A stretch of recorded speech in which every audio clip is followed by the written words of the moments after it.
Hello hello hello excuse me. ಅಯ್ಯೋ ಏನಿದು retake ಅಂತ ಶಾಕ್ ಆದ್ರಾ? ರೀಟೇಕ್ ಅಲ್ಲ ರೀ, ಇದು ರಿಯಲ್ಲೇ. ಯಾಕೆ ಅಂತ ಕನ್ಫ್ಯೂಸ್ ಆಗ್ತಾ ಇದ್ರಾ? ಹೌದು, ಎಕ್ಸ್ಕ್ಯೂಸ್ ಮೀ ಮುಖಾಂತರ ಹುಡುಗಿರ ಮನಸ್ಸಲ್ಲಿ ಚಿಟ್ಟೆ ಬಿಟ್ಟಂತಹ ಅಜಯ್ ರಾವ್ ಅವರು ಇದೀಗ ಮತ್ತೆ ವಿಭಿನ್ನ ಪಾತ್ರದೊಂದಿಗೆ ಎಲ್ರಿಗೂ ಕೂಡ ಎಂಟರ್ಟೈನ್ ಮಾಡೋದಕ್ಕೆ ಬರ್ತಾ ಇದ್ದಾರೆ.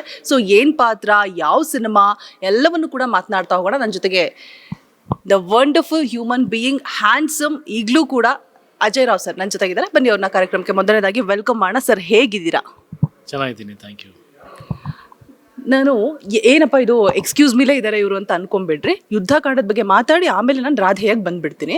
ಯುದ್ಧಕಾಂಡ ಸಾಕಷ್ಟು ಒಳ್ಳೆ ಹಿಟ್ಟನ್ನು ಕೊಡ್ತು ಆ್ಯಂಡ್ ಒಳ್ಳೆ ಮೆಸೇಜು, ವಾವ್ ಅನಿಸುವಂತಹ ಪ್ರತಿಯೊಂದು ಸೀನ್ಗಳು ಕೂಡ, ಅಂದರೆ ನಮಗೆಲ್ಲೂ ಕೂಡ ಬೋರಿಂಗ್ ಅನ್ಸೋದಾಗಲಿ ಆ ರೀತಿ ಇರಲಿಲ್ಲ. ಸೊ ರಾಧೆಯ ಸಿನಿಮಾನ ನಾವು ಯಾವ ರೀತಿ ನೋಡ್ಬೋದು, ಬಿಕಾಸ್ ಅದರಲ್ಲಿ ಒಂದು ಲಾಯರ್ ಪಾತ್ರನ ನಿಭಾಯಿಸಿದ್ರಿ. ಆದರೆ ಹಿಂದೆ ನಾವು ಎಕ್ಸ್ಕ್ಯೂಸ್ ಮೀಲಿ ಬೇರೆ ಸಿನಿಮಾಗಳಲ್ಲಿ ನಿಮ್ಮನ್ನು ನೋಡಿದ್ದೇ ನಾವು ಬೇರೆ ರೀತಿ, ಒಂದು ಲವರ್ ಬಾಯ್ ಆಗಿ. ಈಗ ಇದು ಇನ್ನೊಂಥರ ವಿಭಿನ್ನ, ಸೈಕೋ ಥರ, ಕ್ರಿಮಿನಲ್ ಥರ. ನಂಗೆ ಪ್ರತಿಯೊಂದು ಸೀನ್ಸ್ ನೋಡಿದಾಗ ಇದು ಅಜಯ್ ರಾವ್ ಸಾರೇನಾ ಅಂತ ಅನ್ನಿಸ್ತಾ ಇತ್ತು. ನಿಮ್ಮ ಪಾತ್ರದ ಬಗ್ಗೆ ಹೇಳೋದಾದ್ರೆ ಸರ್? ನಿಮಗೇನೇನು ಅನಿಸಿದೆಯೋ ನಮಗೂ ಹಾಗೇನೇ ಅನಿಸಿದೆ. ಆ್ಯಕ್ಟ್ ಮಾಡ್ತಾ ಕಥೆ ಕೇಳಬೇಕಾದ್ರೆ ಫಸ್ಟ್ ಒಬ್ಬ ಆ್ಯಕ್ಟರಿಗೆ ಅದು ವಾವ್ ಫ್ಯಾಕ್ಟರ್ಸ್ ಫೀಲ್ ಆದಾಗ ಆಡಿಯನ್ಸಿಗೆ ಡೆಫಿನೆಟ್ಲಿ ಹಾಗೆ ಅನಿಸುತ್ತೆ. ಕಥೆ ಕೇಳಿದಾಗ್ಲೂ ನನಗೆ ಹಾಗೆ ಫೀಲ್ ಆಗಿತ್ತು. ತುಂಬ ಎಕ್ಸೈಟಿಂಗ್. ಈ ಥರದ್ದೊಂದು ಪಾತ್ರ, ಈ ಥರದ್ದೊಂದು ಕ್ಯಾರೆಕ್ಟರೈಸೇಷನ್, ಈ ಥರದ್ದೊಂದು ರೈಟಿಂಗ್, ಈ ಥರದ್ದು ಮೇಕಿಂಗ್, ಇದೆಲ್ಲ ತೊಗೊಂಡು ಬಂದಿದ್ದಾರಲ್ಲ ಅನ್ನೋದು ಒಂದು ಫಸ್ಟ್ ಎಕ್ಸೈಟಿಂಗ್ ವಾವ್ ಫ್ಯಾಕ್ಟರ್ ಅನಿಸಿತ್ತು ನನಗೆ. ಆ್ಯಂಡ್ ಒಂದು ಬಿಲೀಫ್ ಇರುತ್ತಲ್ಲ on an actor from A director. ರೆಗ್ಯುಲರಾಗಿ ನೀವು ಹೇಳ್ದಂಗೆ ಎಕ್ಸ್ಕ್ಯೂಸ್ ಮಿಂದ ಹಿಡಿದು ಟಿಲ್ ಯುದ್ಧಕಾಂಡ ಆಗೋವರೆಗೂ ಒಂದು ಮೊನೋಟನಸ್ ಕ್ಯಾರೆಕ್ಟರು, ಒಂದು ಸಾಫ್ಟ್ ಇಮೇಜ್, ಒಂದು ಲವರ್ ಬಾಯ್, ಎಮೋಷ್ನಲ್ ಸೆಂಟಿಮೆಂಟ್, ಈ ಥರದ್ದು ಹೊರತುಪಡಿಸಿ ಏನಾದರೂ ಒಂದು ಬೇರೆ ಮಾಡೋಣ ಅಂತ ಡೈರೆಕ್ಟ್ರಿಗೆ ಒಂದು ಎಕ್ಸ್ಪೆರಿಮೆಂಟಿಂಗ್ ಥಾಟ್ಸ್ ಅನಿಸಿರುತ್ತಲ್ಲ, that itself is one exciting thing. And ನನ್ನಲ್ಲೂ ಕೂಡ ಆ ಥರದ್ದು ಒಂದು ತುಡಿತ ಅನ್ನೋದಿತ್ತು, ಒಂದು ಫೈರ್, ಆ ಥರದ್ದು ಕ್ಯಾರೆಕ್ಟರ್ಸ್ ಪ್ಲೇ ಮಾಡಬೇಕು, ಯಾರಾದರೂ ಹೊಸತನದ್ದು ಏನಾದರೂ ತೊಗೊಂಡು ಬರಲಿ ಅಂತ. ಇದು ಬಂದಾಗ ಇದು ಆ್ಯಕ್ಚುಲಿ ಟು ಬಿ ಫ್ರ್ಯಾಂಕ್ ಹೇಗಿತ್ತು ಅಂತಂದರೆ, ಏನೋ ಬಿಟ್ಕೊಡ್ಬೋದು, ಲೈಕ್ ಗ್ರಾಬ್ ಇಟ್ ಅನ್ನೋ ಥರ ಒಂದು ಫೀಲ್ ಬಂದಿದ್ದೆ ನನಗೆ. ಆ್ಯಂಡ್ ಪರ್ಫಾರ್ಮೆನ್ಸ್ ಮಾಡೋದಕ್ಕೂ ಒಂದು ಸಪ್ರೇಟ್ ಸ್ಯಾಟಿಸ್ಫ್ಯಾಕ್ಷನ್ ಸಿಕ್ಕಿದೆ ನನಗೆ. ಬೇರೆ ನನ್ನ ಒಳಗಡೆ ಒಂದು ಪೊಟೆನ್ಷಿಯಲ್ ಅನ್ನೋದಿತ್ತು.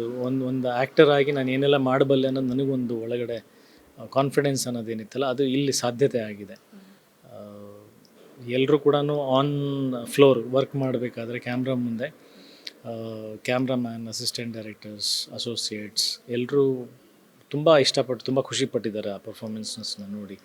ಸೊ ಅದು ಇನ್ನೊಂಚೂರು ನಮಗೆ ಎಕ್ಸ್ಟ್ರಾ ಎನರ್ಜಿ ಕೊಡೋದು, ಎಕ್ಸ್ಟ್ರಾ ಬೂಸ್ಟ್ ಕೊಡೋದು. ಸೊ ಓವರಾಲ್ ಸಿನಿಮಾ ಈಗ ರೆಡಿಯಾಗಿ ನಾವು ನೋಡಿದಾಗ ದ ಸ್ಟ್ಯಾಂಡ್ಸ್ ಔಟ್. ನಾನು ಇಲ್ಲಿವರೆಗೆ ಮಾಡಿರ್ತಕ್ಕಂಥ ಸಿನಿಮಾಗಿಂತ ಒಂಚೂರು ವಿಭಿನ್ನವಾಗಿ it has its own place. So ಈ ಸಿನಿಮಾ ಮೂಡ್ ಬಂದಿರತಕ್ಕಂಥ ರೀತಿ ನನಗೆ ತುಂಬ ಕಾನ್ಫಿಡೆನ್ಸ್, ತುಂಬ ಸ್ಯಾಟಿಸ್ಫ್ಯಾಕ್ಷನ್ ಇದೆ. Let's see. ಸರಿನಾ?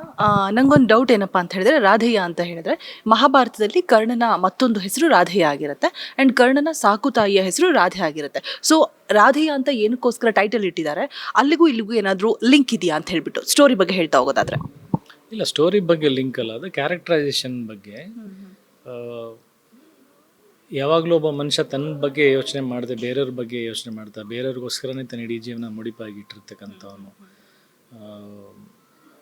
ತನ್ನ ಅಸೆಟ್ಸ್ ಅಂತ ಏನು ಹೇಳ್ತೀವಿ ಅಂದರೆ ಬರೀ ಆಸ್ತಿ, ಮೆಟೀರಿಯಲಿಸ್ಟಿಕ್ ಆಸ್ತಿಗಳು ಮಾತ್ರ ಅಲ್ಲ, ತನ್ನ ಎಮೋಷ್ನಲ್ ಅಸೆಟ್ಸ್ ಆಗಿರ್ಬೋದು, ಎಲ್ಲನೂ ಬೇರೆಯವ್ರಿಗೋಸ್ಕರ ತ್ಯಾಗ ಮಾಡ್ತಾ ಬರ್ತಾನಲ್ಲ. ಸೊ ಹಾಗಾಗಿ ಕರ್ಣನಿಗೆ ಹೋಲಿಕೆ ಮಾಡಿರೋದು. ಇಲ್ಲೂ ಕೂಡ ತನ್ನ ತಾಯಿಯನ್ನು ತ್ಯಾಗ ಮಾಡುವಂಥ ಪರಿಸ್ಥಿತಿ ಬರುತ್ತೆ. ತನ್ನ ಪ್ರೀತಿ, ತಂಗಿ, ಎಲ್ಲ ಥರದ್ದು ಎಮೋಷನ್ಸ್ನ ಹೇಗೆ ಸ್ಯಾಕ್ರಿಫೈಸ್ ಮಾಡ್ತಾನೆ. ಇಲ್ಲೇನು ಸೈಕ್ ಥರ ಕಾಣಿಸ್ತಾ ಇದ್ದಾನೆ, ಅದಕ್ಕೇನು ಜಸ್ಟಿಫಿಕೇಷನ್ ಇದೆಯಾ, ಇವನು ಮಾಡ್ತಾರೆ ಸರಿನಾ ತಪ್ಪ, ಇದೆಲ್ಲನೂ ಕ್ಲಾರಿಫೈ ಮಾಡದೆ ಈ ರಾಧೇಯನ ಕ್ಯಾರೆಕ್ಟರ್, ಅಂದರೆ ಕರ್ಣನ ಹೋಲಿಕೆ ಮಾಡುವಂಥ ಕ್ಯಾರೆಕ್ಟರ್ ಇದನ್ನೆಲ್ಲ ಕ್ಲಾರಿಫೈ ಮಾಡುತ್ತೆ.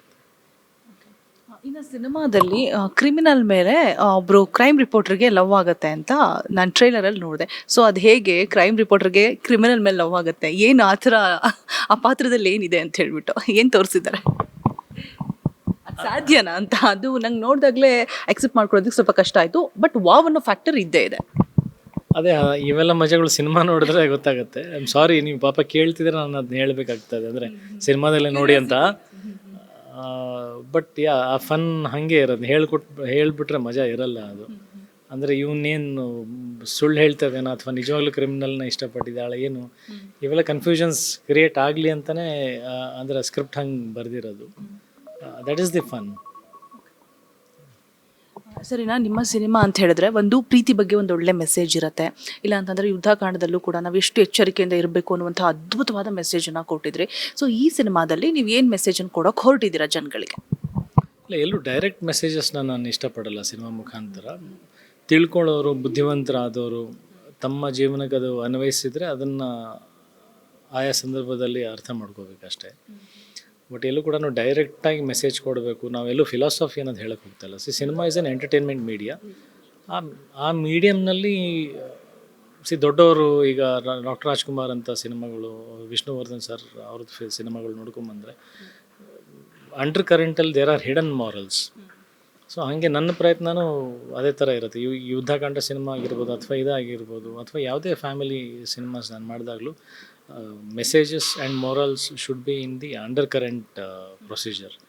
ಡೈರೆಕ್ಟಾಗಿ ನಾವು ಬೋಧನೆ ಮಾಡೋಕ್ಕೆ ಹೇಳಿದ್ರೆ ಅದು ಡಾಕ್ಯುಮೆಂಟ್ರಿ ಆಗಿಬಿಡುತ್ತೆ. ಸರಿ, ರಾಧೇಯ ಅಂತ ನಿಮಗೆ ಸ್ಟೋರಿನ ಕೇಳಿದಾಗ ಒಂದು ವಿಭಿನ್ನವಾದ ಪಾತ್ರ, ಆ ಸೈಕೋ ಥರ ಆಡೋದು ಮತ್ತು ನೀವು ಕುತ್ಕೊಂಡು ಊಟ ಮಾಡೋದು ಅದೆಲ್ಲ ತುಂಬ ಡಿಫ್ರೆಂಟಾಗಿ ತೋರಿಸಿದ್ದಾರೆ. ನಾನು ಅವಾಗಲೇ ಹೇಳಿದಾಗ ಇದು ಅಜಯ್ ಸರ್ ಏನಾ ಅಂತ ಹೇಳ್ಬಿಟ್ಟು ಮತ್ತೆ 2 ಸಲ ನಾನು ಟ್ರೈಲರ್ ನೋಡಿದ್ದೀನಿ. ಸೊ ಆ ಥರದ ಪಾತ್ರನ ನೀವು ಹೇಗೆ ಒಪ್ಕೊಂಡ್ರಿ? ಚಾಲೆಂಜಿಂಗ್ ಆಗಿತ್ತಾ? ನೀವು ಯಾವ ಪಾತ್ರ ಕೊಟ್ಟರು ನೀರು ಥರ ಮಾಡ್ತೀರಾ ಅನ್ನೋದು ಅದರಲ್ಲಿ 2 ಡೌಟ್ ಇಲ್ಲ. ಬಟ್ ಆದರೂ ಕೂಡ ಏನು ಅನ್ನಿಸ್ತು ನಿಮಗೆ ಆ ಸ್ಟೋರಿ ಕೇಳಿದಾಗ, ಕತೆ ಕೇಳಿದಾಗ? ಅಲ್ಲ, ಹೆಂಗೆ ಒಪ್ಕೊಂಡ್ರಿ ಅನ್ನೋದಕ್ಕಿಂತ ನಾನು ಇನ್ಫ್ಯಾಕ್ಟ್ ಕಾಯ್ತಾ ಇದ್ನಲ್ಲ, ಯಾರಾದರೂ ಆ ಥರದ್ದು ತೊಗೊಂಡು ಬರೋದು ಮಾತ್ರ ಬಾಕಿ ಇತ್ತು ಅಷ್ಟೇ. ಸೊ ಅದು ವೇದಗುರು ಅವರು ಆ ಥರದ್ದು ಒಂದು ನಂಬಿಕೆ ಇಟ್ಕೊಂಡು ತೊಗೊಂಡು ಬಂದರು.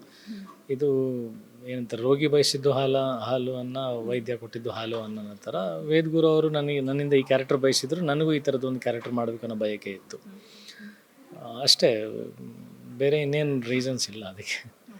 ಆಮೇಲೆ ಒಂದು ಡೈಲಾಗು ನನಗೆ ಕನ್ಫ್ಯೂಸ್ ಹುಟ್ಟಿಸ್ತು. ಏನಪ್ಪ ಅಂತ ಹೇಳಿದ್ರೆ, ಇವನು ರಾಕ್ಷಸ ಅಂತ ಒಬ್ರು ಹೇಳ್ತಾರೆ, ನೀವು ಹೇಳ್ತೀರಾ ನಾನು ದೇವರು ಅಂತ ಹೇಳಿಬಿಟ್ಟು ಆ ಥರ ಹೇಳ್ಬಿಟ್ಟು ಒಬ್ರು ಕತ್ತು ಕೊಯ್ಯುವಂಥ ಸೀನು. ಅಲ್ಲಿ ತುಂಬ ಒಂಥರ ಟ್ವಿಸ್ಟ್, ಏನೋ ಕನ್ಫ್ಯೂಷನ್, ಏನಿದು ಅಂತ ಅರ್ಥನೇ ಆಗಲ್ಲ. ಯಾಕೆ ಆ ಥರ ಎರಡು ರೋಲ್, ದೇವರು ರಾಕ್ಷಸ ಅಂತ 2 ತೋರಿಸಿದ್ದಾರೆ? ಈಗ ದೇವ್ರ ಕೈಯಲ್ಲಿ ಏನೇನಿರುತ್ತೆ ಹೇಳಿ, ನೀವು ದುರ್ಗೆ ನೋಡ್ತೀರಾ, ಕೃಷ್ಣ ನೋಡ್ತೀರಾ, ಶಿವನ್ ನೋಡ್ತೀರಾ, ಏನೇನಿರುತ್ತೆ ಅವ್ರ ಕೈಗಳಲ್ಲಿ? ಆಯುಧಗಳೇ ಇರ್ತದೆ ಅಲ್ವಾ? ಈಗ ಅವ್ರ ದೇವ್ರು ತಾನೆ. ಬಟ್ ಕೈಯಲ್ಲಿ ಆಯುಧ ನೋಡಿದ್ದಕ್ಕೆ ನಾವು ಕೆಲವೊಬ್ರು ರಾಕ್ಷಸ ಅಂತಾರೆ, ದೇವ್ರು ಮಾತ್ರ ಹೇಳ್ಕೊಳ್ಳೋದು ನಾನು ದೇವ್ರು ಅಂತ. ಆಮೇಲೆ ಅದು ಮಾಡಿದ್ದು ಸರಿನಾ ತಪ್ಪ ಅಂತ ನಂಬಿಕೆ ಬಂದಮೇಲೆ ದೇವರಾಗೋದು. ಸೊ ಸಿನಿಮಾ ನೋಡಿ ನೀವು ಹೇಳಬೇಕಂದ್ರೆ ಧನ್ಯ ಅವ್ರ ಕ್ಯಾರೆಕ್ಟರ್ ಏನು ರಾಕ್ಷಸ ಅಂತ ಹೇಳ್ತಾರದು ನಿಜಾನ ಅಥವಾ ನನಗೆ ನಾನು ದೇವ್ರಂತ ಹೇಳ್ಕೊಳ್ತಾರದು ನಿಜಾನ? 21ಕ್ಕೆ ಗೊತ್ತಾಗುತ್ತೆ. ಜನ ನನ್ನ ದೇವ್ರು ಮಾಡ್ತಾರ, ರಾಕ್ಷಸ ಮಾಡ್ತಾರ, ಗೊತ್ತಿಲ್ಲ. ಆ್ಯಂಡ್ ಅಮೃತ ಅವ್ರಿಗೆ ನಿಮ್ಮ ಮೇಲೆ ಕ್ರಿಮಿನಲ್ ಮೇಲೆ ಲವ್ ಆಗೋದನ್ನ ತೋರಿಸಿದ್ದಾರೆ, ಬಟ್ ನೀವು ಎಲ್ಲೂ ಕೂಡ ಪ್ರೀತಿ ವ್ಯಕ್ತ ಮಾಡೋದನ್ನ ತೋರಿಸಿಲ್ಲ. ಸೊ ಕ್ರಿಮಿನಲ್ಗೆ ಲವ್ ಅನ್ನೋದು ಆಗತ್ತಾ? ಮನಸ್ಸಿರುತ್ತೆ, ಹೌದು, ಎಲ್ಲ ಮನುಷ್ಯರಿಗೂ ಮನಸ್ಸು ಪ್ರೀತಿ ಅನ್ನೋದು ಹುಟ್ಟತ್ತೆ. ಬಟ್ ಸಿನಿಮಾದಲ್ಲಿ ಎಲ್ಲೂ ಕೂಡ ನಾವು ಹೀರೋಗೆ ಹೀರೋಯಿನ್ ಮೇಲೆ ಲವ್ ಆಗೋದನ್ನ ತೋರಿಸಿಲ್ಲ. ಅದ್ರಲ್ಲಿ ಏನು ಅನ್ಬೇಕು ಗೊತ್ತಿಲ್ಲ ನಿಮಗೆ, ಹೀರೋ ಅನ್ಬೇಕಾ ವಿಲನ್ ಅನ್ಬೇಕಾ ಅಂತ?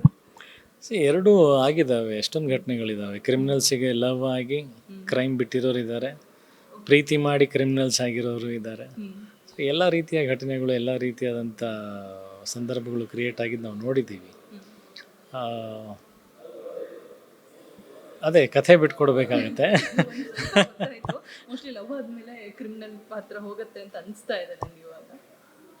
ಇಲ್ಲ, ಗೊತ್ತಿಲ್ಲ.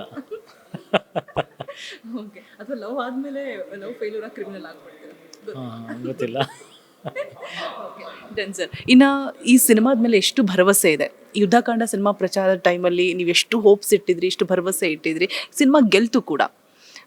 ಈಗ ಈ ಸಿನಿಮಾದ ಮೇಲೆ ಎಷ್ಟು ಭರವಸೆ ಇದೆ, ಮತ್ತೆ ಏನನ್ನ ಪ್ರಾಮಿಸ್ ಮಾಡ್ತೀರಾ ಸರ್ ಜನಗಳಿಗೆ ನೀವು ಈ ಪಾತ್ರದ ಮುಖಾಂತರ? ಸಿನಿಮಾ ಮೇಲೆ 100% ಭರವಸೆ ಇದೆ ನನಗೆ. ಸಿನಿಮಾ ಮಾಡಾದ್ಮೇಲೆ ಭರವಸೆ ಅನ್ನೋದಕ್ಕಿಂತ ಸಿನಿಮಾ ಮೇಲೆ ಭರವಸೆ ಇರೋದಕ್ಕೆ ಸಿನಿಮಾ ಮಾಡೋದು ನಾವು. ಫಸ್ಟ್ ಆಫ್ ಆಲ್ ಈಗ ನಮ್ಮ ಮಗು ಅಲ್ಲ, ಈ ಮಗು ಬೆಳೆದು ನಿಂತು ಓದಿ ದುಡಿದು ತಂದೆ ತಾಯಿನ ಸಾಕಿದ ಮೇಲೆ ಮಗು ಮೇಲೆ ನಂಬಿಕೆ ಬರೋದು ಡಿಫ್ರೆಂಟ್.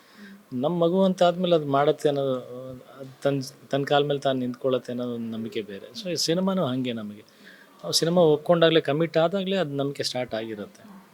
ಬೇರೆಯವರಿಗೂ ಆ ನಂಬಿಕೆ ಬರಬೇಕನ್ನೋದು ಒಂದು ಆಸೆ ಇರುತ್ತೆ. ಪ್ರತಿ ತಂದೆ ತಾಯಿದ್ರ ಥರ ನಮಗೂ ನಮ್ಮ ಸಿನಿಮಾ ಮೇಲೆ ಆ ಥರದೊಂದು ಆಸೆ ಇದೆ. ನಾವೇನು ಇಷ್ಟಪಟ್ಟಿದ್ದೀವಿ, ನಾವು ಯಾವ ಥರದ್ದು ಸಿನಿಮಾನ ಬೆಳೆಸಿದ್ದೀವಿ, ಜನ ಹಂಗೆ ಇಷ್ಟಪಡ್ತಾರೆ, ಅದೇ ಥರ ತೊಗೊಂಡು ಹೋಗ್ತಾರೆ ಅನ್ನೋ ಒಂದು ನಂಬಿಕೆ, ಒಂದು ಭರವಸೆ, ಒಂದು ನಂಬಿಕೆ ಅದೆಲ್ಲ ಇದೆ. ಬಟ್ ಅವರು ಅದೇ ಥರದ್ದು ಟ್ರಸ್ಟ್ ಕೊಡಬೇಕಲ್ಲ. ನೀವು ಹೇಳ್ದಂಗೆ ನಿಮಗೆ ಹೆಂಗೆ ಟೀಸರ್ ಇಷ್ಟ ಆಯಿತು, ಟ್ರೈಲರ್ ಇಷ್ಟ ಆಯಿತು, ಅದೇ ಥರ ಎಲ್ರಿಗೂ ಇಷ್ಟ ಆಗಿ ಅವ್ರಿಗೆ ಅನಿಸ್ಬೇಕು. ನಾನು ಬಾಯಿ ಮಾತಲ್ಲಿ ನಾನು ಹೇಳ್ಬೋದು, ಥಿಯೇಟ್ರಿಗೆ ಬನ್ನಿ, ನಾನು ಸಿನಿಮಾ ನಂಬಿದ್ದೀನಿ, ನೀವು ನಂಬಿ, ಏನೇ ಹೇಳ್ಬೋದು. ಬಟ್ ಅದನ್ನೆಲ್ಲ ಮೀರಿ ಅವನಿಗೆ ಸ್ವತಃ ನಂಬಿಕೆ ಹುಟ್ಟಬೇಕು. ಹುಟ್ಟುತ್ತಾ ಇದೆ ಅಂತ ಒಂದು ಅನಿಸಿಕೆನೂ ಇದೆ.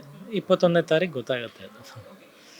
ನಿಮ್ಮಲ್ಲಿರೋ ಕಾನ್ಫಿಡೆನ್ಸು ನಿಮ್ಮ ಮಾತುಗಳಲ್ಲಿ, ನಿಮ್ಮ ಕಣ್ಣಲ್ಲಿ ಕಾಣ್ತಾ ಇದೆ, ಹಾಗೆ ನಿಮ್ಮ ಎಫರ್ಟು ನಿಮ್ಮ ಕಾಲಲ್ಲಿ ಕಾಣಿಸ್ತಾ ಇದೆ. ಏನಾಯ್ತು ಸರ್ ಕಾಲ್ಗೆ? ಅದು ಆಗ್ತಾ ಇರುತ್ತೆ. ಇಂಜುರೀಸ್ ಫೈಟಲ್ಲೇ ಆಗಿತ್ತು. ಅಂದ್ರೆ ಫಸ್ಟ್ ತಾಯಿಗೆ ತಕ್ಕ ಮಗದಲ್ಲಿ ಆಗಿತ್ತು. ಆಮೇಲೆ ಹಾಗೆ ಬಿಟ್ಟಿದ್ವಿ ಅದನ್ನ. ಅವಾಗ ಸ್ಲೋಲಿ ಅಂದರೆ ಚಿಕ್ಕದ ಇಂಜುರೀಸ್ ಆಗೋದು. ಮತ್ತು ಅಗೇನ್ ರಾಧಾಯ ಸಿನಿಮಾ ಫೈಟಲ್ಲೇ ಮೇಜರ್ ಇಂಜುರಿ ಆಗಿತ್ತು. ಈಗ ಒಂದು ಸರ್ಜರಿ ಆಗಿದೆ, ಬಟ್ ಈಗ ರಿಕವರಿ ಆಗ್ತಾ ಇದೆ. Nothing to worry.